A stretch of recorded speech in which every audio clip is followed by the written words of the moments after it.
किस रोग के निर्मूलन में सबसे अधिक समय लगता है?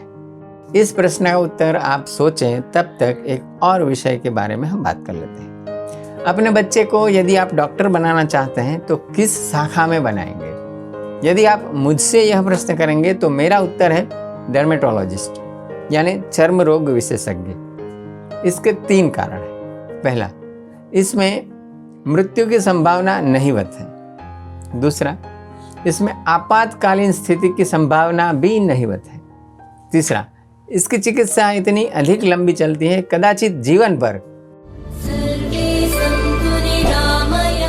नमस्कार, मैं डॉक्टर मुकेश पटेल, स्वतंत्र मानवी चिकित्सालय रामपुर अलाट, खेड़ा, गुजरात से आप सबका हार्दिक स्वागत करता हूँ। यहाँ हमारे चिकित्सालय में हम असाध्य माने जाने वाले कई रोग जैसे शुगर, बीपी, हृदय रोग, किडनी इत्यादि की बिना कोई दवाई खिलाए चिकित्सा करते हैं। आज के वीडियो में हम चर्म रोग के कारण व उपाय के विषय में चर्चा करेंगे।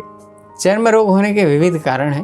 पहला, मिथ्याहार विहारेण विशेषेण विरोधिना साधु निंदावधान्यस्य हरणाद्यस्य सेविते। इस प्रकार विभिन्न कारण से चर्म रोग होते हैं। उसमें पहला कारण है मिथ्या आहार, माने जो भोजन नहीं करना चाहिए वही खाना। दूसरा, मिथ्या विहार, इसका अर्थ है जिस प्रकार से नहीं रहना चाहिए उस प्रकार से रहना, उठना, बैठना, सोना इत्यादि।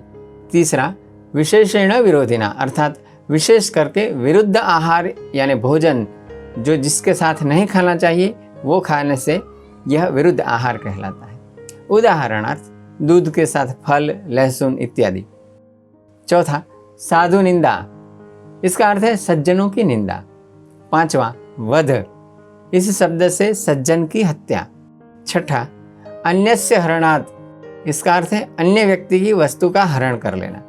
ऐसे पाप कर्मों से शरीर में सभी दोष कुपित होकर सिरा में तिर्यक माने तिरछी सिराओं में जाकर रक्त, मांस और चमड़ी को दूषित करके चर्म रोग उत्पन्न करते हैं। इसमें कहने का सार यह है कि इन 6 कारणों से शरीर में मल की वृद्धि होती है, जो कि शरीर की तिर्यक सिराओं में तीनों दोष माने वात, पित्त और कफ को बढ़ाकर उसको त्वचा के बाहर निकालने का प्रयत्न करते हैं।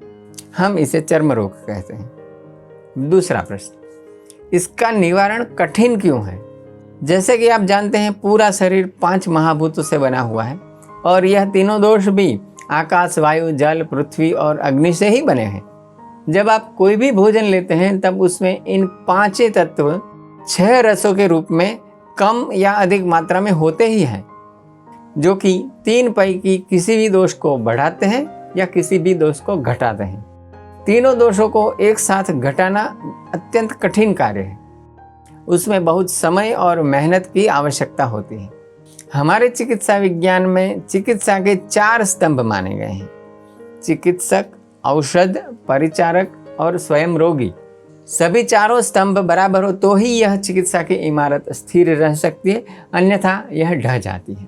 अब तीसरा प्रश्न, एलोपैथी आदि चिकित्सा में कुछ समय तक यह चर्म रोग का निवारण हो तो जाता है, बाद में वही स्थिति पुनः आ जाती है। इसका कारण क्या है? कारण बड़ा सरल सा है, इसलिए कदाचित सबके ध्यान में भी नहीं आता है, क्योंकि प्रायः सरल बातें हमेशा व्यक्ति के ध्यान में नहीं आती है। जैसा कि हम पहले ही चर्चा कर चुके हैं कि शरीर में संचित मल को त्वचा से बाहर निकालने का शरीर का प्रयत्न ही चर्म रोग है। एलोपैथी आदि में जो भी दवाई दी जाती है वह उस विज्ञान के अनुसार तो बिल्कुल ठीक ही है।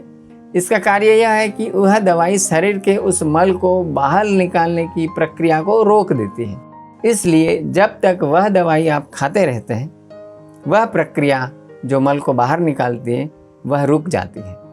और जैसे ही आप दवाई बंद करते हैं, शरीर अपने ईश्वर दत्त प्रोग्रामिंग के अनुसार अपनी संचित मल को बाहर निकालने की प्रक्रिया को पुनः शुरू कर देता है। अब देखते हैं इसकी सरल चिकित्सा। खेर, विजयसार और खस 10-10 ग्राम मिलाकर बारीक पीसकर उसमें गंधक और देसी गाय का घी सभी 10-10 ग्राम मिलाकर लें। यह सब पूरे दिन की मात्रा है। इसके 3 भाग कर लें। एक भाग 3 समय लें। एक, सवेरे उठने के तुरंत बाद। दूसरा, मध्याह्न भोजन से पूर्व। और तीसरा रात सोते समय। यह कितने समय तक करना है? इसको 3 महीने तक करेंगे तो आपको कैसा भी चर्म रोग मूल से नष्ट हो जाएगा। तो मैं समापन करूंगा। शरीर में चर्म रोग के प्रायः 6 कारण हैं। इस रोग को ठीक करने में प्रायः अपेक्षा से अधिक समय लगता है, क्योंकि इस रोग में तीनों दोषों में विकृति आती है। अतः इसकी चिकित्सा करने से कई बार एक दोष को घटाते समय दूसरा दोष बढ़ जाता है, परंतु इस वीडियो में बताए गए उपाय से आप इस रोग से मुक्ति पा सकते हैं। यदि आप इस वीडियो के विषय में कुछ पूछना चाहते हैं तो कमेंट बॉक्स में जाकर लिख दें। यदि आपको इस वीडियो की माहिती अच्छी लगी तो आपके सभी ग्रुप व मित्र संबंधियों को शेयर करें। वीडियो को लाइक करके चैनल को सब्सक्राइब कर दें। आप सबके स्वास्थ्य की शुभकामना करते हुए सर्वे संतु निरामया। धन्यवाद।